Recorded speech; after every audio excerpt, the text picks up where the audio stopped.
Assalamualaikum warahmatullahi wabarakatuh. Halo, perkenalkan, saya Yustiara Nuraini, mahasiswa program studi Pendidikan Sejarah semester 4 FT Puhamka. Selamat datang di PLP 1 Pendidikan Sejarah FT Puhamka yang dilaksanakan secara daring karena situasi yang tidak memungkinkan untuk dilaksanakan secara luring. Nah, apa sih kegiatan PLP itu? PLP merupakan singkatan dari Pengenalan Lingkungan Persekolahan atau yang dahulu kita kenal dengan istilah magang.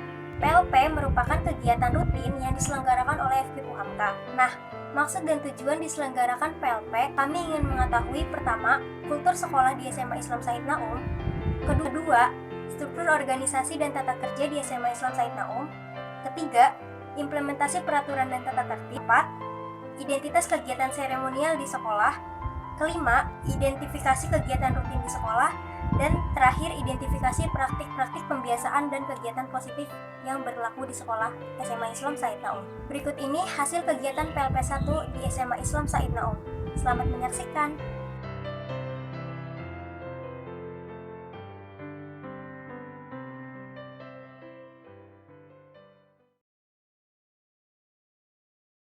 Alhamdulillah, anak kami karakteristiknya baik-baik semua ya. Agamanya cukup bagus, anaknya santun-santun. Walaupun kondisinya COVID-19 ini, mereka masih siap melaksanakan pembelajaran jarak jauh. Begitu juga belajar di rumah. Waktu sebelum pandemik, kita selalu menjambut siswa di depan pintu gerbang bersama guru-guru, saling tegur sapa, senyum, nanyakan bagaimana keadaan mereka, selalu sehat gitu. Meskipun kini ada pandemi, kita tetap saling tegur sapa. Atau sholat itu kita tetap, mereka kalau memang waktu sholat ada sholat duha, mereka sholat di rumah masing-masing. Nanti ada dari tugas guru agama, ada yang lagi tahfiz Quran, itu dipoto, direkam, nanti videonya diupload ke guru agama tersebut. Kami juga, walaupun dia ketemu sama teman-temannya, ketemu sama orang tua murid, kadang-kadang dia kan ke sekolah tuh bayar SPP ya, administrasi ya, tetap mereka Assalamualaikum, tegur sapa sama siapapun. Kegiatan yang seperti kemarin, kita kan ada siswa baru PBDB. Nah, kita tuh untuk MPLS-nya, masa pengenalan lingkungan sekolah, itu kami mengadakannya secara daring. Jadi kita pakai Zoom. Memang itu ada semua. Kita ada study tour ya, untuk kelas 2 study tour, untuk kelas 3-nya nanti ada wisuda. Wisudanya kita di gedung gitu ya. Terus untuk kegiatan semuanya memang udah terjadwal sama dengan negeri, sama kita. Semua kegiatan udah kita rincikan semua sesuai jadwal. Sistemnya, setiap kegiatan siswa-siswi itu selalu di-handle atau diketuai oleh bagian kesiswaan. Kita kan ada bagian kesiswaan, bagian kurikulum, tuh itu semuanya sesuai prosedur ya. Jadi untuk pengarsipan data siswa, guru, nilai-nilai, ledger, semua nilai-nilai dan raport pengarsipannya itu dihandle, ditangani oleh tata usaha.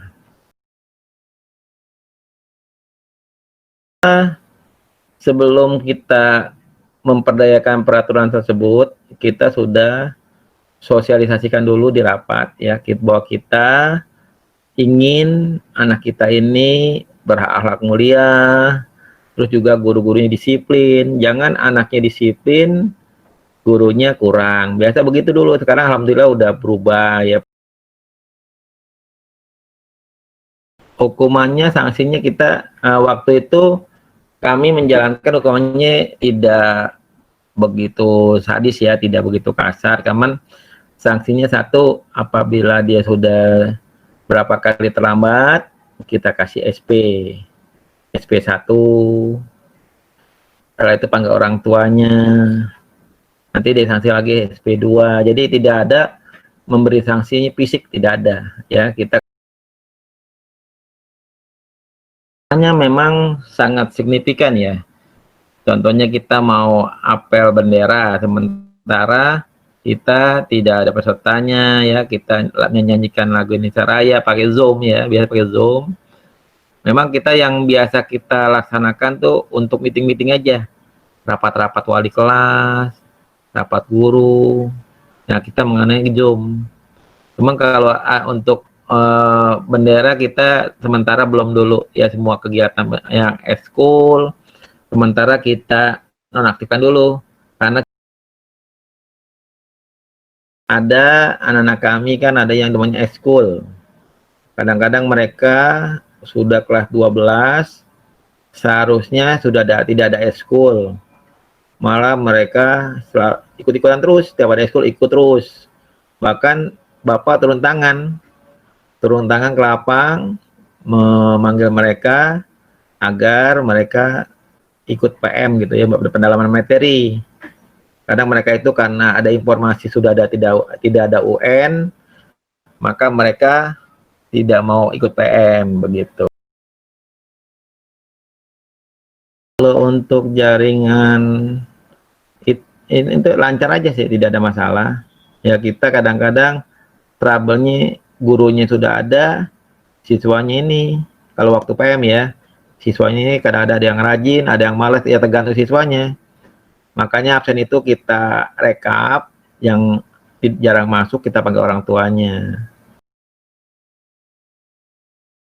Yang Bapak lakukan adalah Bapak catat nama mereka yang masih ada di lapangan, Bapak catat. Setelah itu Bapak sampaikan ke wali kelas. Terus wali kelas memanggil mereka beserta orang tuanya, diceritakan permasalahannya untuk diambil solusi yang terbaik. Kalau kayaknya untuk jam pertama ya. Kalau jam pertama itu selalu ada doa, sapa siswa, tadarus Quran, kita juga mengarahkan siswa. Kan di Naum juga ada apa ya namanya itu, kegiatan setiap harinya itu membaca tadarus Quran. Ada yang memimpin dari MIK, kemudian siswa lain mengikuti. Itu pasti selalu setiap hari dilakukan. Misalnya nih absen itu dimulai dari jam 6:30 kan, itu yang memimpin itu biasanya menyapa siswa pagi-pagi itu wali kelas dan guru piket. Nah posisinya sekarang nggak ada bukti fisik, misalnya kayak dia membaca tadarus harus dikirim gitu, itu nggak ada, cuma mengisi absen aja. Nggak hanya mereka baca buku aja, itu kan kadang kan males, kemudian nggak memahami. Nah itu kalau saya sih perasaan bersalah kepada siswanya, kalau saya perasaan bersalah, kemudian nggak efektif bagi saya gitu. Nggak saya aja sih, kayaknya semua guru. Kalau kita kan sejarah, mereka masih bisa menjawab pertanyaan itu dari buku kan. Nah, bagaimana yang mata pelajaran yang lain, yang misalnya matematika, fisika, kemudian kimia, itu nggak bisa anak cuma ngelihat aja di buku, itu harus dijelaskan itu. Yang dihadapin guru-guru sekarang juga bukan masalah itu aja. Kita sekarang kayak dicuekin sama siswa. Jadi ketika kita menyapa, kita bertanya, boro-boro kita mau dikirimin foto, untuk menjawab aja itu mereka nggak ada respon. Nggak ada aplikasi tertentu, cuma pakai WA group dan ngasih tugas, itu aja. Kalau sekarang saya karena perasaan saya sebagai guru gitu, cuma ngasih tugas aja tuh rasanya nggak enak banget gitu, merasa bersalah juga sama siswa. Jadi sekarang saya coba buat grup sendiri. kuis, atau saya mau lewat voice note minta jawaban siswa, atau ngajak mereka semangat bersantai dulu atau gimana, itu yang saya lakukan sekarang. Seandainya materi yang saya berikan misalnya tentang manusia purba, terkadang saya buat sendiri soalnya yang berkaitan dengan itu, atau terkadang saya ambil di LKS, mereka suruh mengerjakan LKS. Keseluruhannya kalau saya sih pribadi, saya menilai dari keaktifan siswa, dari respon dia waktu saya kasih pertanyaan. Jadi saya bentuk penilaiannya ya udah bentuk penilaian pemakluman jadi sekarang. Karena kita kan juga nggak bisa ngasih nilai di bawah KKM, kan sekarang udah ada peraturannya juga kan. Jadi walaupun mereka nggak ngerjain tugas, harus nilai 75 di tangan mereka gitu. Pribadi sih saya lihat keaktifan siswa di dalam PJJ online, itu yang saya kasih nilai lebih buat mereka. Saya tekanan batin saya gitu, ibaratnya saya nggak menyampaikan materi secara maksimal, itu perasaan bersalah ke siswa itu semakin gimana ya, kan misalnya kasih tugas aja nih, pengertian sejarah misalnya, terus sejarah praaksara dengan prasejarah kan beda artinya, kemudian ada lagi nirleka gitu kan, nah itu harus kita jelaskan kepada mereka gitu. Di organisasi ini belum ada solusinya untuk menampung kendala siswa tadi yang nggak ada kuota, kemudian tugas-tugas yang mereka menumpuk, itu belum ada solusi dari pihak sekolah, belum ada.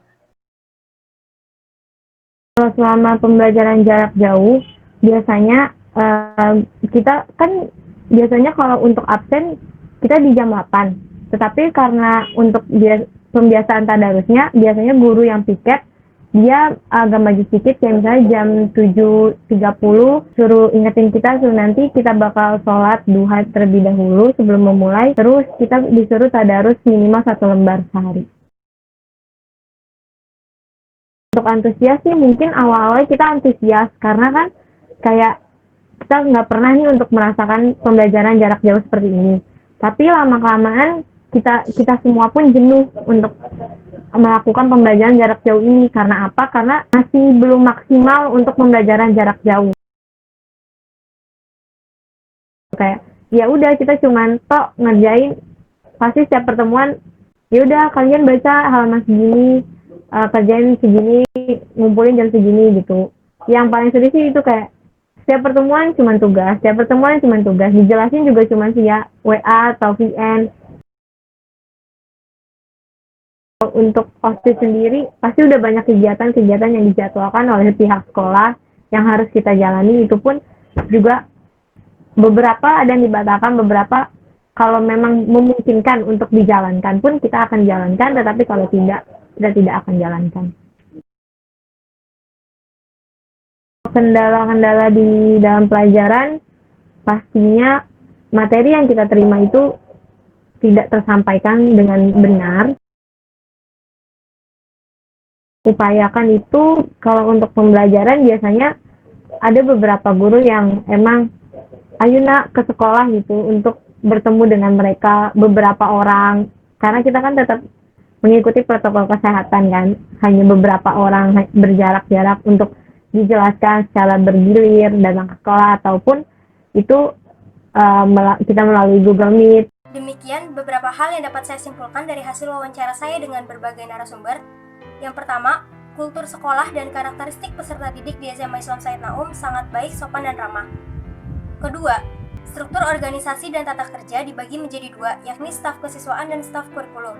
Seluruh kegiatan yang melibatkan siswa akan ditanggung jawab oleh staf kesiswaan, dan seluruh kegiatan yang melibatkan guru dan proses pembelajaran akan ditanggungjawabkan oleh staf kurikulum. Ketiga, peraturan dan tata tertib dilaksanakan oleh seluruh masyarakat sekolah. Jika ada bagian dari masyarakat sekolah yang melanggar, baik siswa maupun guru, maka akan dikenakan surat peringatan 1, surat peringatan 2, dan surat peringatan 3. Namun tidak ada sanksi fisik. Keempat, beberapa kegiatan seremonial seperti upacara dan apel tidak dilaksanakan sementara. Namun, untuk beberapa kegiatan seperti rapat kerja, rapat koordinasi, dan briefing dialihkan menjadi daring. 5. Kegiatan rutin ekstrakurikuler dihentikan sementara. Namun, untuk kegiatan OSIS akan dipilah kembali apabila bisa dilaksanakan secara daring, maka akan dilaksanakan secara daring. Jika tidak, maka tidak akan dilaksanakan. 6. Praktik pembiasan positif seperti 3S, tadarus Quran, dan kegiatan keagamaan lainnya sangatlah diterapkan di SMA Islam Said Naum. Terutama pada masa pandemi ini, pembiasaan perilaku positif tetap dilaksanakan di rumah masing-masing. Demikian yang dapat saya sampaikan. Tak lupa mengucapkan banyak terima kasih kepada seluruh pihak yang sudah bersedia untuk mensukseskan PLP 1 ini. Tak lupa saya ucapkan terima kasih kepada Bapak Zulkarnain SPD selaku Kepala Sekolah SMA Islam Said Naum, dan Ibu Ami Yuliani selaku Wali Kelas dan Guru Mata Pelajaran Sejarah SMA Islam Said Naum, serta Ananda Putri Nabila, siswa kelas 12 SMA Islam Said Naum. Sekian laporan hasil PLP 1 saya di SMA Islam Said Naum. Saya ucapkan banyak terima kasih. Wassalamualaikum warahmatullahi wabarakatuh.